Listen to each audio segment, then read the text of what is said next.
Late in 1968, NASA was preparing for its first crewed flight in the Apollo program. The flight had been delayed for almost 2 years after a fire had killed the original 3 astronauts preparing for what should have been the first Apollo mission. We choose to go to the moon in this decade and do the other things, not because they are easy, but because they are hard. The spacecraft was completely redesigned, yet few really believed that the Kennedy deadline would be realized.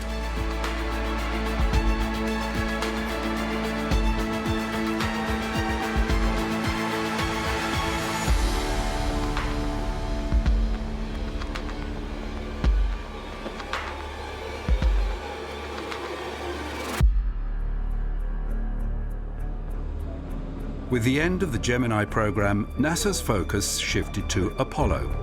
The astronaut corps were familiarizing themselves with the new spacecraft, and they were spending time in the new Apollo simulators, with the first manned Apollo mission scheduled to fly in February of 1967. Gus Grissom, Ed White, and Roger Chaffee had started their final round of photo calls. In the weeks before a flight, the demands of public relations work could pull crews away from training. There were just a few more tests of the new hardware before the launch. One of the final exercises saw the crew sealed in the command module atop the Saturn 1B for a plugs-out test of the spacecraft systems. Just as they would at launch, the crew was breathing pure oxygen at slightly more than atmospheric pressure. This was to allow technicians to detect any pressure leaks the capsule might have. They were in the Block 1 capsule, which featured a plug door held in place by internal pressure. After more than 6 hours working through different routines, a voltage surge sparked a fire. In the pure oxygen, it spread rapidly. All 3 astronauts were killed before the door could be opened.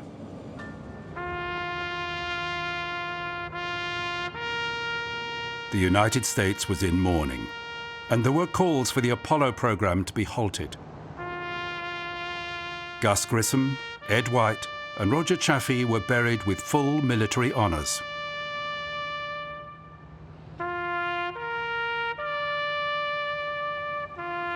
An inquiry pointed the finger at the pure oxygen environment in the spacecraft, the abundance of flammable material throughout the capsule, and the plug door. The Apollo spacecraft would be completely redesigned. While investigation into the Apollo 1 tragedy was still happening, NASA management had to decide how the program might proceed. Since the beginning of Gemini, a careful schedule of launches had been laid out with accompanying tasks that needed to be completed.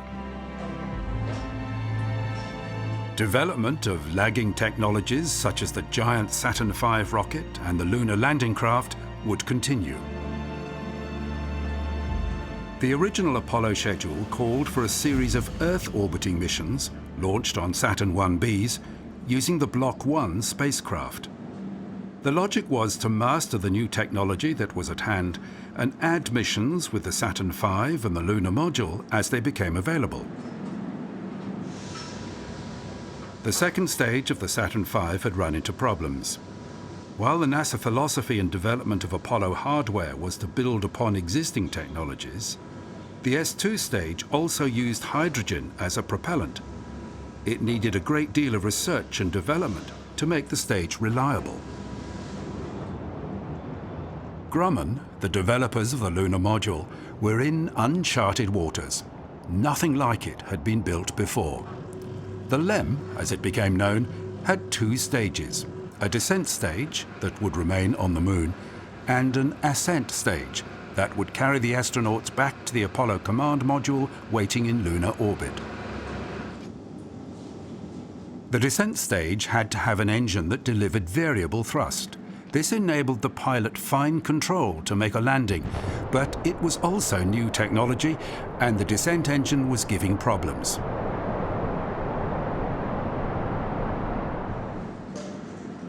Mission planners understood that there would be at least 12 months before the redesigned Apollo spacecraft could be tested with a manned mission.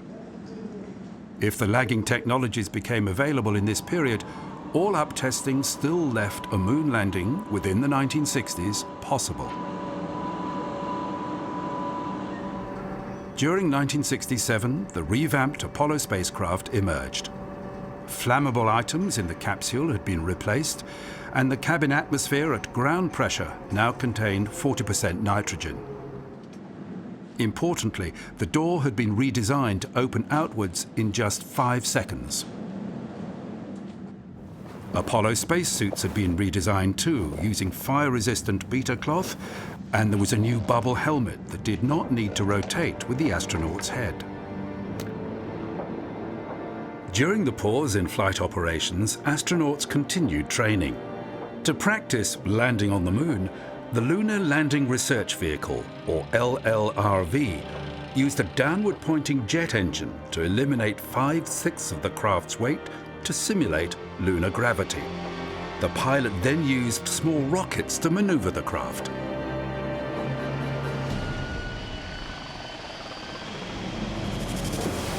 Astronauts said it gave a far more accurate experience of the real lunar module's handling characteristics. All Apollo commanders trained on a variant called the Lunar Landing Training Vehicle. NASA management hated the LLTV because it was dangerous. But astronauts said it was a very important part of their training and insisted that the LLTV remained in service. It became known as the Flying Bedstead.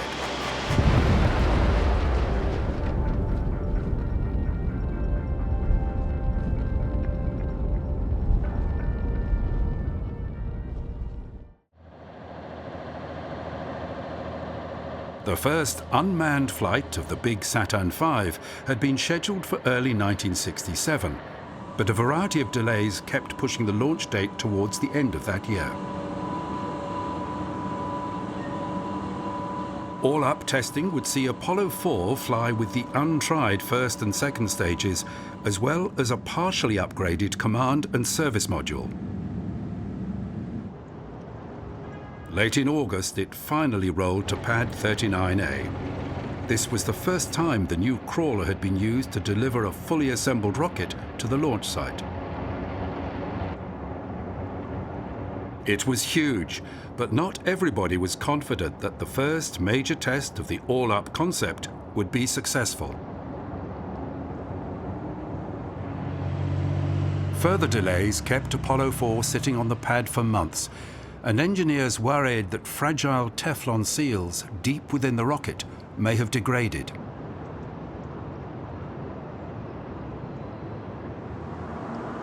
Stages reporting ready for Finally, the launch was fixed for November the 9th. Propellant loading began in the evening 3 days before blastoff. Apollo 4 would be the first time a launch was controlled from the new firing room at the Kennedy Space Center. The countdown proceeded smoothly. 5, 4, we have ignition. All engines are running. We have liftoff. We have liftoff at 7 a.m. At 7 a.m. Florida time, Apollo 4 launched perfectly, 1 second later than planned.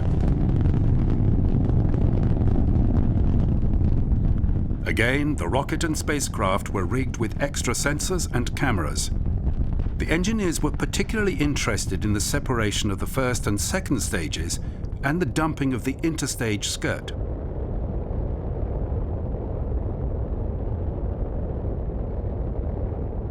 Some of the most beautiful images from the Apollo program came from engineering cameras.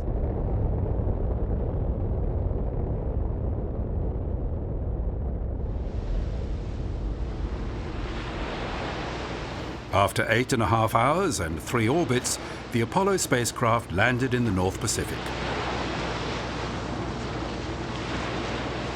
NASA described the flight as flawless. The Saturn V had proven itself, and the capsule had survived its high-speed entry without drama. A lunar landing during the 1960s was back within reach.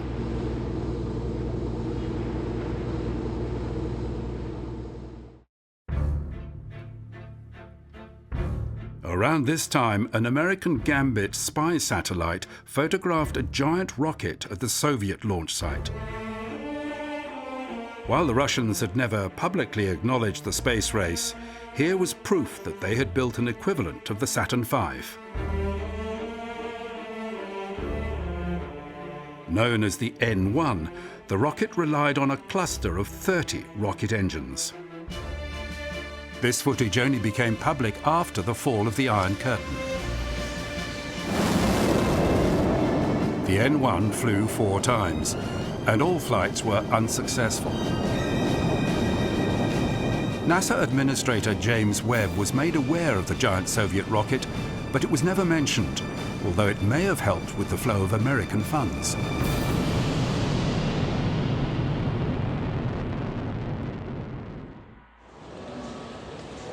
The last piece of the Apollo system was finally ready. The lunar module was to be launched into Earth orbit on an unmanned test flight. It was to be carried on SA-204, the rocket that had been intended for the ill-fated Apollo 1 mission. It was launched from Pad 37B on the smaller Saturn 1B rocket.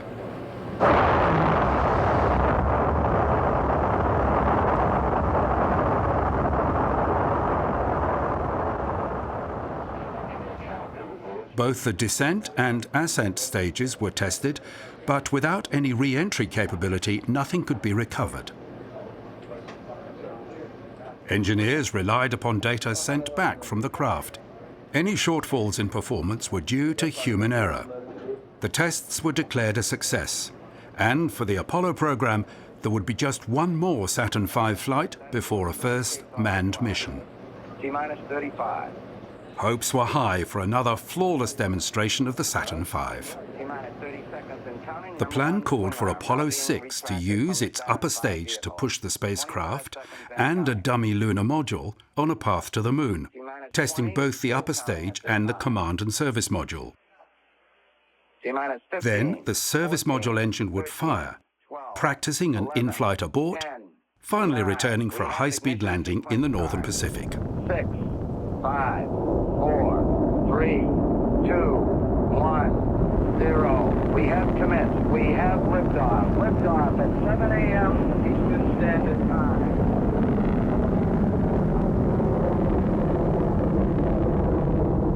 For the first 2 minutes, things went according to plan. But then the first stage suffered from severe pogo oscillations, similar to the early Titan II launches. After the Saturn V dropped its first stage, things continued to deteriorate. The second stage lost engine number 2, and the flight computer shut down engine number 3, which had been functioning normally but was wired incorrectly. The flight computer burned the remaining 3 engines 58 seconds longer than scheduled, until the third stage took over, which was burned for an additional 29 seconds. The orbit achieved was more elliptical than planned, yet the mission could still continue. But the second firing of the upper stage did not happen. The mission was rapidly reconfigured, with the service module firing its engine to push the spacecraft on a higher trajectory. So on re-entry, its heat shield could still be tested at speeds close to that experienced in a return from the moon.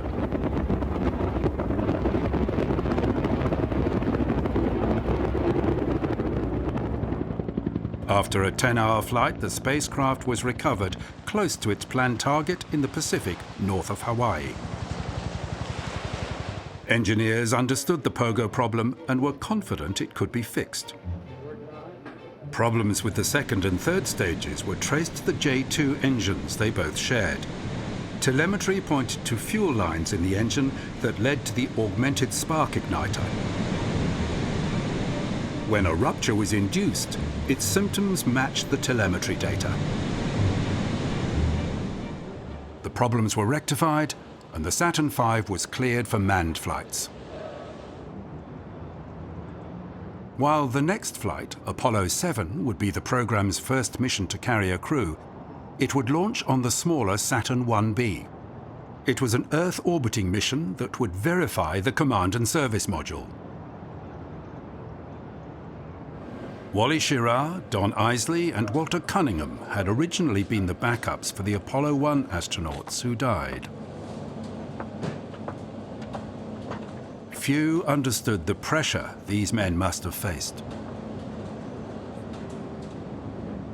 The commander, Wally Schirra, was one of the original Mercury 7 astronauts. Capcom, Sigma 7, I read you, over. This flight would make him the only astronaut to have flown on Mercury, Gemini and Apollo missions. Onshore winds before the launch were not ideal should there be a launch aboard. Under parachutes, the capsule would land on solid ground. The commander, Schirra, expected the launch to be delayed, but flight controller Glenn Lenny decided to proceed. On the 10-second mark. 10, 9, 8. Apollo 7 would be the last flight launched from Complex 34 with its old-style blockhouse. 2. We have ignition. Commit liftoff. We have liftoff. This is launch control. We have cleared the tower. Roger, tower clear. The flight was to be a complete test of the command and service module. For Schirra, the Apollo spacecraft was a big improvement, providing space for the astronaut to get out of their seats and move around.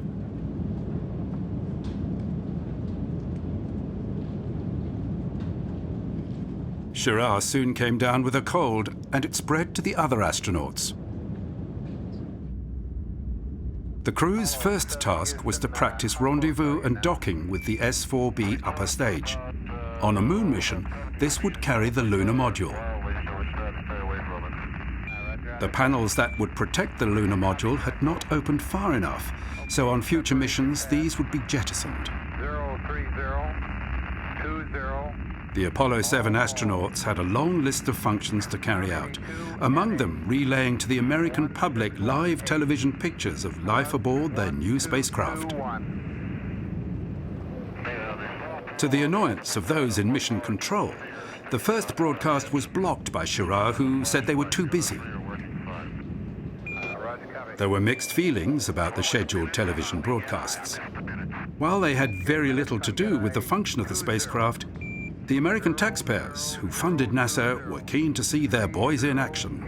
847. When the TV transmissions happened, replete with corny caption cards, they were well received. Follow something. You guys should write high atop something.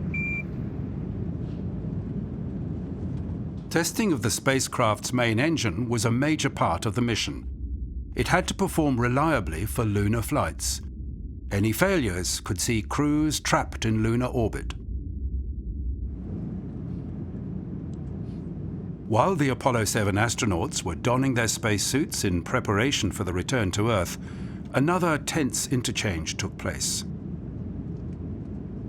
With head colds, Schirra informed Mission Control that the crew would not wear their bubble helmets. With no visor, the helmet did not allow the wearer to hold his nose to equalize the pressure. While Houston insisted the helmets be used, the commander Schirra refused. He was accused of insubordination. Generally, the shakedown flight was a great success, but the difficult exchanges between Schirra and the ground were characterized as a mutiny in space.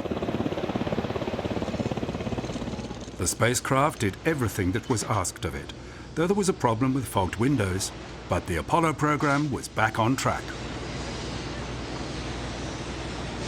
Schirra, Isley and Cunningham were welcomed as returning heroes, yet none would ever fly another space mission.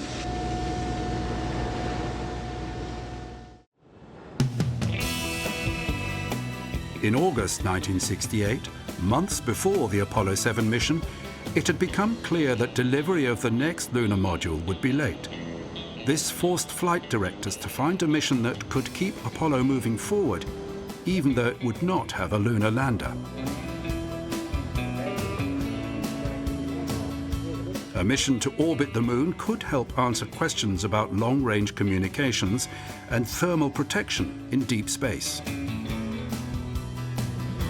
At that time, Frank Borman, Jim Lovell and Bill Anders were swapped from Apollo 9 to Apollo 8, and began training for a lunar orbit flight, but the precise nature of this mission was not made public.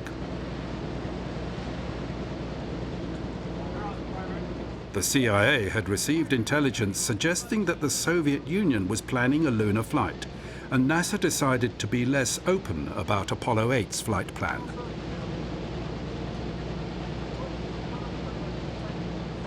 A launch window for late December would give good illumination of proposed landing sites which NASA wanted to photograph. This gave the crew only 4 months to prepare for a completely new assignment. The Apollo 8 astronauts were given exclusive access to the flight simulator at Cape Kennedy. The crew had to practice navigation independently of mission control as the necessary backup strategy should communications fail. The simulation supervisor could also present the crew with malfunctions in the spacecraft to test their responses.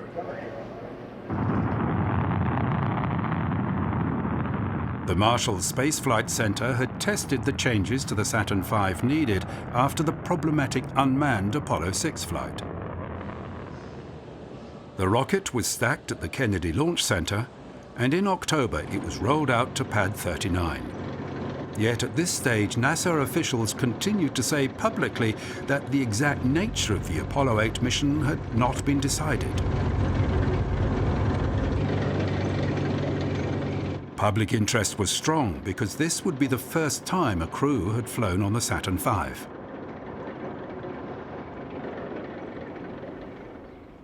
On all previous manned space flights, communications had been via ground or ship-based stations around the world, which tracked the spacecraft as it passed overhead.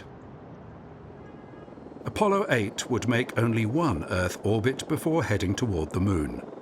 Then just 3 ground stations in Spain, in Australia, and in California could cover the whole mission, with the only dead spots being when the spacecraft passed behind the Moon.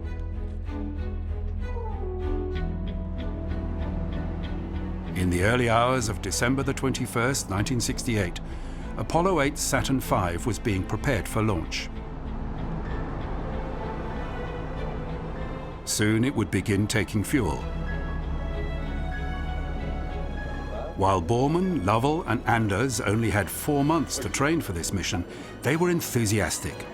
Everyone understood that orbiting the Moon was a significant advance in the Apollo program. Press representatives from around the world had gathered at the launch site. 11, 10, 9. We have ignition sequence start. The engines are on. 4, 3, 2, 1, 0. We have commit. We have liftoff. Liftoff at 7:51 a.m. Eastern Standard Time. There were no delays and the launch was perfect.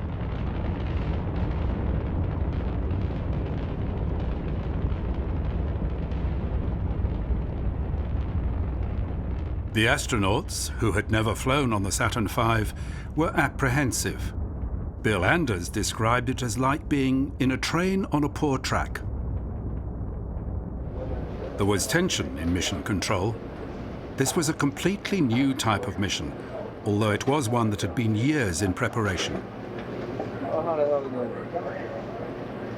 After the spacecraft had entered its parking orbit, engineers scrutinized all systems in readiness for translunar injection, TLI, the second burn of the S-4B upper stage that would push Apollo 8 out of orbit on a path to the Moon.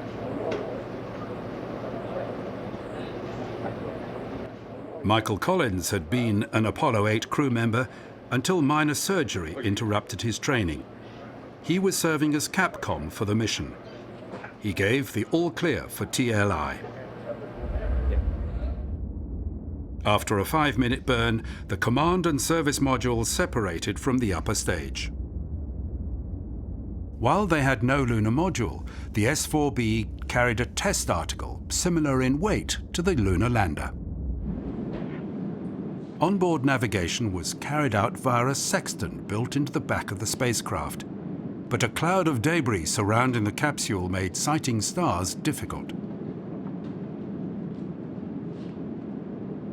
The crew made a course correction around 11 hours into their flight, which was so accurate that no further course adjustments were required.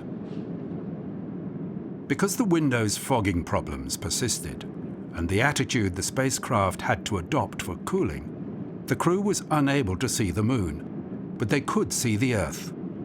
Anders, Borman and Lovell were the first humans to see the planet in its entirety.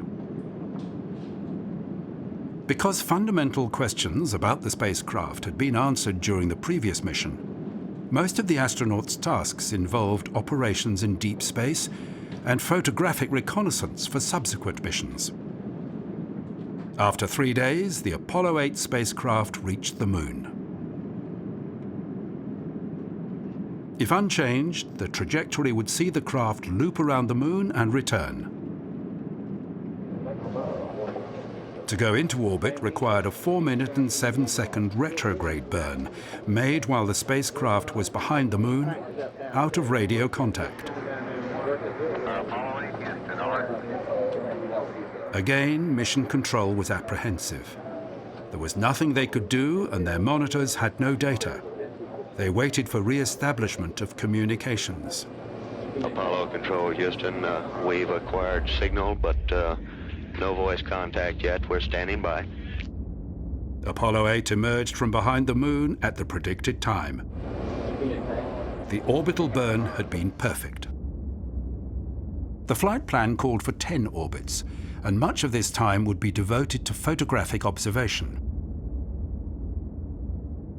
A 16mm movie camera fixed in one of the docking windows captured the lunar surface at 1 frame per second. Bill Anders would photograph places of special interest, like the Sea of Tranquility, in higher resolution with a still camera. During the 3rd orbit, as the spacecraft was readjusting its attitude, the Earth came into view. The photograph he captured, Earthrise, became famous. "We went to the moon and discovered the Earth" became a catchphrase associated with the photograph and the Apollo program. The capsule splashed down just before dawn on December the 28th. The welcome the Apollo 8 astronauts received aboard the carrier Yorktown was just a hint at what was to come. The world understood that this flight was a significant advance.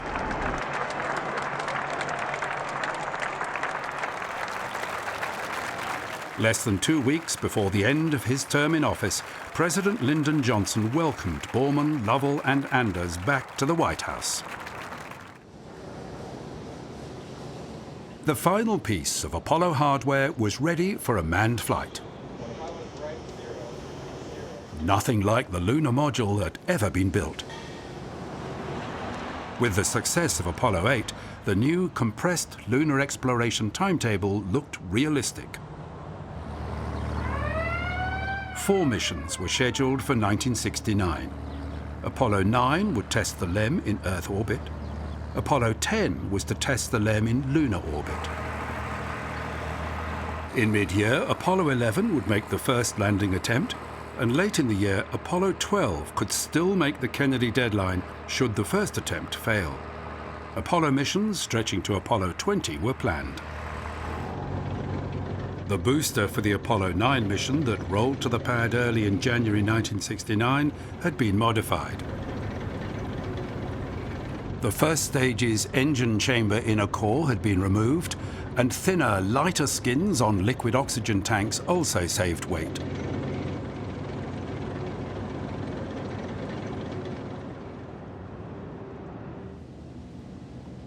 Jim McDivitt, Rusty Schweikart and Dave Scott had been years in training for this mission.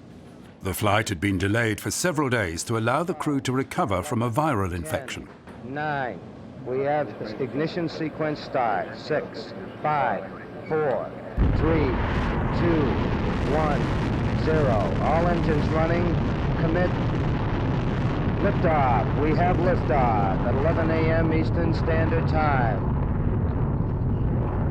All 9, you are go all the way. Everything looks good. Roger. Good show. Apollo 9 was essentially an engineering mission to test the way the LEM and the command module worked together. Fido here says we're doing okay. Schweikart tested the portable life support system to be used on the moon and demonstrated an external transfer between the spacecraft. Scott also made a stand-up EVA should his crewmate need assistance. But this important part of the mission almost didn't happen because Schweikart had been suffering from space sickness. Shut down. Roger, shut down. Check. Apollo 9, this is Houston. You are go for ejection. On the fifth day of the mission, Dave Scott remained in the command module while McDivitt and Schweikart in the LEM undocked. Houston, Apollo 9. Not since the combined Gemini 6A and 7 missions had two manned spacecraft flown side by side. We had a successful ejection, and we're presently separating very slowly. The two craft gradually separated to a distance of 185 kilometers. Can you give me your ejection time, please? For the first time since the early Gemini days, the crew were allowed to name their spacecraft to assist in radio communications. The command module was now Gumdrop and the LEM was Spider. While the crew were all excellent pilots, their literary skills were not finely honed. After almost 6 hours apart, Gumdrop and Spider rendezvoused. The LEM had thoroughly tested both its descent and ascent engines. Again, docking was straightforward. Lem data, and we should go to telemetry low. The lunar module was jettisoned, and the astronauts spent the next few days in photographic reconnaissance or checking various spacecraft systems. Okay, we already done the antenna checks. On the 10th day of the mission, Apollo 9 re-entered the atmosphere to land in the Atlantic just east of the Bahamas. NASA was delighted with the mission, and the next Apollo flight would test the lunar module in lunar orbit. Because its manufacturing contract was signed a year later than the other Apollo components, the lunar module had always been behind in development. It was a unique craft, and its configuration kept changing as new weight problems were discovered or reliability issues required a new approach. The manufacturers, Grumman, realized that by replacing the LEM's rigid external insulation panels with rumpled mylar, the lander could be made 50 kilograms lighter. By 1969, the lunar module had matured, and delivery dates were on track with all the other pieces of the Apollo system. LM-4 was being prepared for a trip to the moon. Yet this craft was still too heavy to make a landing and return to orbit. The crew in charge of Apollo 10 were Commander Tom Stafford, Command Module Pilot John Young, and Lunar Module Pilot Gene Cernan. 15, 14, They entered the capsule on the morning of May the 18th, 1969. 9. We have ignition sequence start. Engines on. 5, 4, 3, 2. All engines running. Launch commit. Liftoff. We have liftoff 49 minutes past the hour. Soon they were in space, and after 1.5 orbits, they were headed for the moon. Roger. Dan, it's looking real stable to us. We show you closing finally. Apollo 10 docked with the LEM and extracted it from the upper stage. Docked in a second, I hope. This was the first time a lunar module was going to the moon, the environment for which it had been designed. The cruise to the moon was uneventful. Even though it had only been done once before, it was becoming routine. Apollo 10 was the first mission to carry a color TV camera, and huge audiences watched as the astronauts clowned around in weightlessness. Apollo 10, Houston, over. It was only when the spacecraft approached lunar space that things began to feel different. Behind the moon, the command module with the attached lunar module had to make an orbit insertion burn lasting almost 6 minutes. Charlie Brown and Snoop, 3 minutes going over the hill. You're go for undocking, and we'll see you around the other side. The flight plan called for 31 orbits. As the crew prepared for separation of the two craft, flight controllers prepared to use the name Charlie Brown for the command module and Snoopy for the LEM, both characters from the popular Peanuts cartoon strip.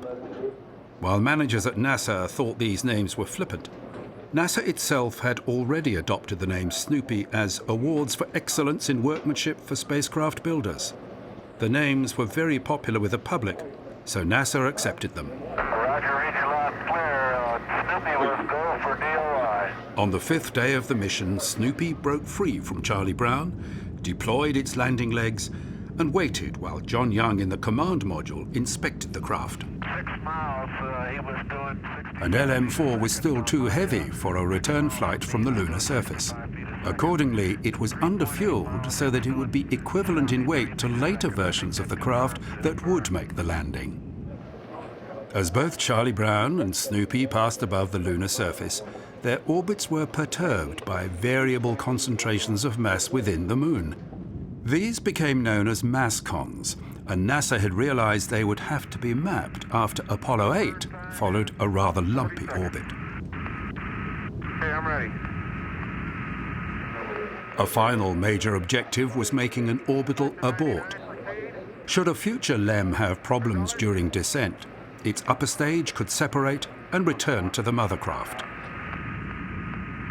Just 14 kilometers above the surface, the staging was initiated, and immediately Stafford lost control of the LEM. No, Houston, we copy.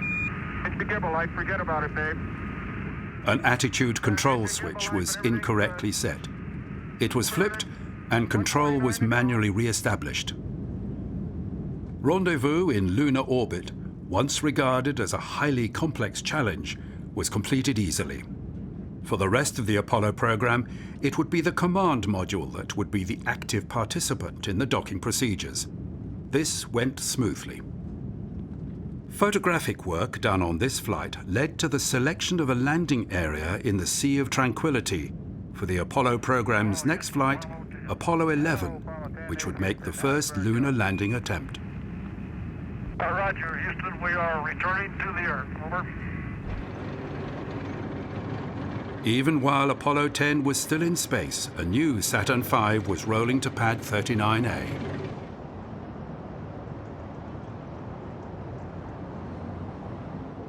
After the success of Apollo 10, the spotlight began to shine brightly on these three men. NASA, ever mindful about keeping the public on side, began giving the press access to some of the crew's training sessions. Just 2 weeks before Apollo 11 was due to launch, Armstrong made a practice flight in the lunar landing training vehicle with journalists and camera crews there in numbers. After the flight, he politely took questions from the media pack. And I think it does an excellent job of actually capturing the handling characteristics of the lunar module in a landing maneuver. It's really a great deal different than any other kind of aircraft that I've ever flown. They had a lot to achieve during the last 2 months before their mission, and the extra distraction made training more difficult. This type of flight. The Saturn V that would lift Apollo 11 was slightly lighter than its predecessors. The first stage had no research and development instrumentation, and the second stage had improved insulation. This stage had been tested thoroughly after a rough barge journey from California.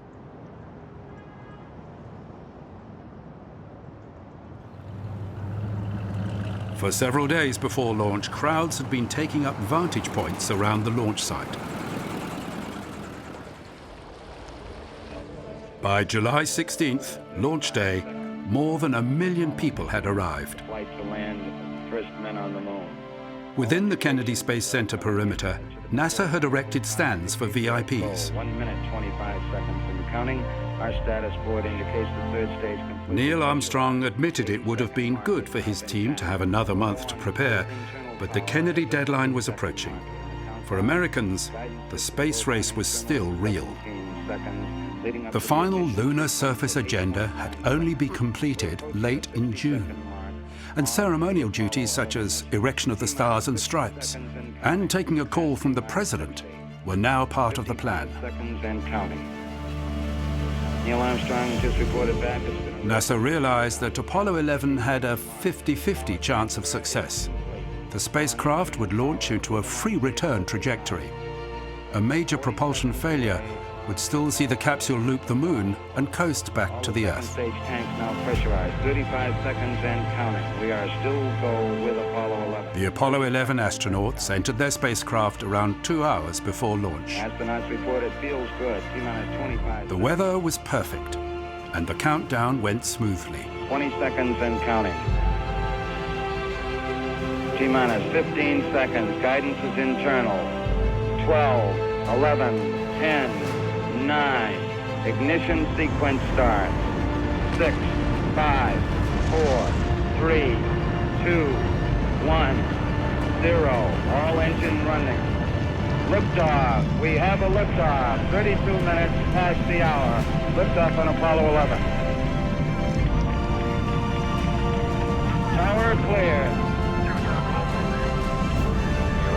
Reporting the roll and pitch program with Apollo 11 on proper heading. 1 Bravo. Apollo 11 Houston, you're good at 1 minute. The parking orbit checkout and translunar injection were becoming routine now. Neil Armstrong on Gemini 8 had made the first successful docking, and now Michael Collins edged towards the waiting lunar module. He was pleased with the spacecraft's handling, a very different experience from the simulators. Roger, we're copying you about 5 by 2, very weak. Can you give us a status report, please? Armstrong and Aldrin chose Eagle as the name for the lunar module, and Collins called the command module Columbia. More dignified titles than on previous flights. Mike, and we understand that you are docked. On the 4th day of the mission, while the craft were behind the moon, Eagle undocked from Columbia and began descending toward the lunar surface. Roger, Eagle, undocked. Roger, how does it look? Eagle has wings. Because he had such a thorough knowledge of the LEM, Armstrong had requested Charlie Duke be the Capcom for the landing. We are now coming up on 30 seconds to acquisition of the command module. Great. We're standing by for Eagle. To help, Eagle had arrived when the sun was very low, highlighting the surface contours. We copy out. Both spacecraft had steerable high-gain antennas that relayed voice and telemetry to Houston. But because the LEM was varying its attitude, its link with the ground was intermittent. 10%. Frequently, Columbia had to relay information. During the landing phase, Columbia and Eagle could speak directly via VHF radio. Armstrong later said that disrupted communication was one problem they had never faced in the simulator. In the command module, Michael Collins had a book of 18 different maneuvers he could perform to rescue his colleagues should they be stranded in a low orbit. The LEM had radar to judge the distance to the lunar surface, and a second system to find Columbia during its ascent. During a landing abort, this radar would be needed rapidly. Okay, all flight controllers, go for landing. Retro. Go. Fido. Go. Guidance. Go. Control. Go. Telcom. Go. GNC. Go. Econ. Go. Surgeon. Go. Capcom, we're go for landing. Eagle, Houston, you're go for landing, over. Soon, Armstrong and Aldrin realized they were coming in beyond their intended landing site. They also noticed the thrusters working overtime to keep the lander steady. As fuel was getting lower, it was beginning to slosh around in the tanks, destabilizing the craft. Roger, understand. Go for landing. 3,000 feet. Stop alarm. Then their guidance computer began sounding alarms. 1201. 1201. Roger, 1201 alarm. Same type, we're go, flight. Okay, we're go. We're go. Same type, we're go. Mission Control assured them that the alarms were not critical, and despite the distractions, Armstrong and Aldrin remained calm. What Houston was concerned about was fuel. 60 seconds. Lights on. Armstrong had to take manual control to overfly a boulder field, and Mission Control limited all communication to how much time was left before they had to abort. Down 2.5. Picking up some dust. 30 feet, 2.5 down. Finally, they found a clear area. 4 forward. 4 forward. Drift into the right a little. Ready? Down 1/2. 30 seconds. Forward. Just. Good. Ready? Contact light. Okay, engine stop. ATA at a descent. Mode control both auto, descent engine command override off. Engine arm off. 113 is in. We copy you down, Eagle. Listen, Tranquility Base here. The Eagle has landed. At its first attempt, NASA had landed men on the moon. Guys about to turn blue. We're breathing again. Thanks a lot. Okay, T1. But there was more to do before the celebrations could begin. Mission Control had to make certain that the lunar module was ready to make its return to orbit, and the astronauts had to prepare for an immediate launch just in case there was a technical issue. At this stage, the voice communications, along with pictures of Mission Control, were being fed to broadcasters around the world. An extensive media center had been established at NASA. 6.5 hours after landing, Armstrong climbed down toward the lunar surface. He activated a TV camera, and 600 million people across the world saw Neil Armstrong on the moon. That's one small step for man, one giant leap for mankind. Soon he was joined by Buzz Aldrin. They planted the US flag and chatted to President Nixon before setting up several experiments and collecting geological material. Yes, indeed. They've got the flag up now, and you can see the stars and stripes on the lunar surface. Beautiful, just beautiful. After less than 24 hours on the moon, the ascent stage, with its 2 moonwalkers and 21 kilograms of lunar samples, had rendezvoused with Columbia.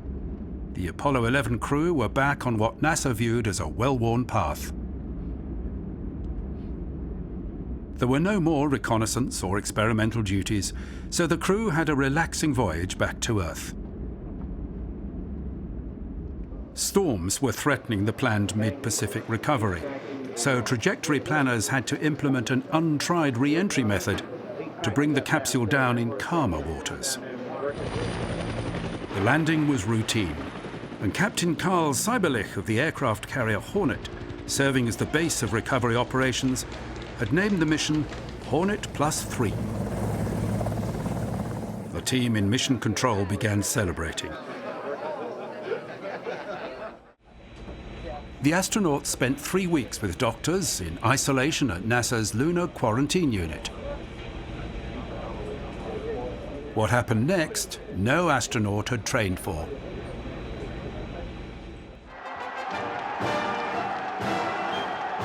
A series of parades across the country drew huge crowds. America had won the space race. While NASA had always understood the need to engage the public to keep the funds flowing, this publicity spree was now being driven by politicians.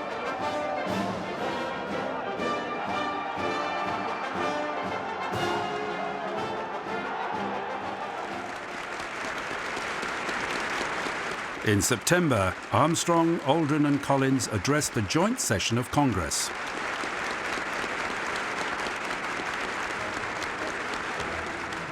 President Nixon made Air Force Two available for the Giant Leap World Tour.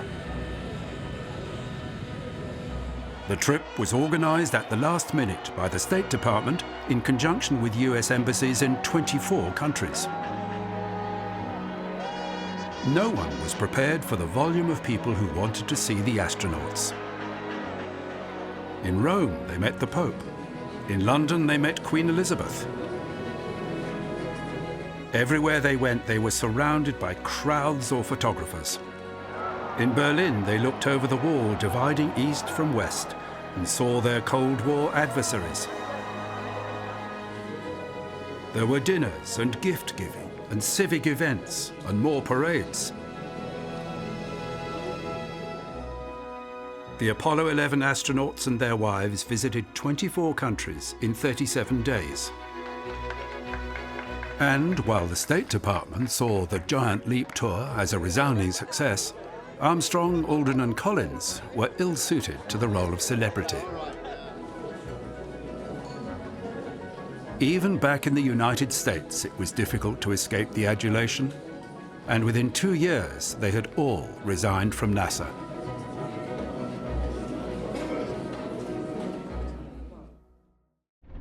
After Apollo 11, there was a move to cancel the remaining flights.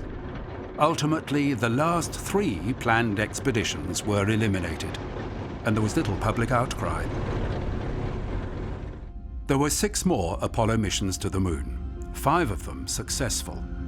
Apollo 12 landed beside a surveyor probe that was sent in 1967. But their TV camera was pointed at the sun and rendered useless. They also left their exposed color film on the Moon, further diminishing public engagement with lunar exploration.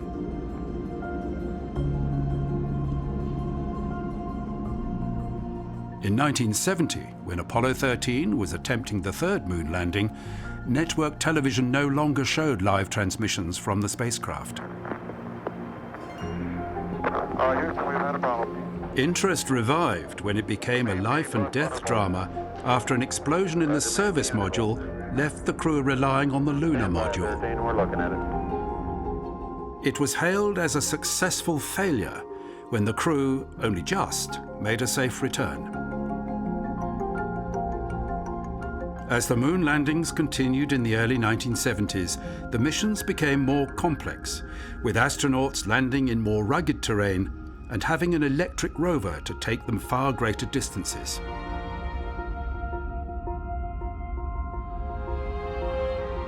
The final mission, Apollo 17, spent almost 3 days on the Moon. Yet the political climate had changed. People had other concerns, and President Nixon was keen to see the end of Apollo.